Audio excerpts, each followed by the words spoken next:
Hey, we got a little snow here in Chapel Hill, North Carolina.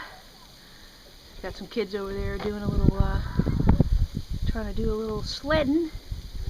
It's really nice. We're supposed to get about, I think about six inches, something like that. But so you can hear it, it's like an ice and sleet right now. We're supposed to get a lot of ice, like a ½ inch of ice. Could pop some trees, and hopefully we'll be able to keep our electricity and stuff like that. So, but other than that, we're all inside, toasty and warm.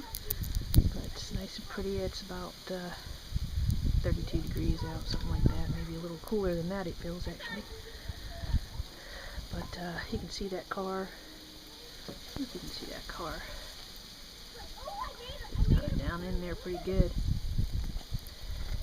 This is all within the last, oh gosh, it started about 4 hours, 5 hours, and we've got all this already. So it's going to give us a little bit more before the night's over. So pretty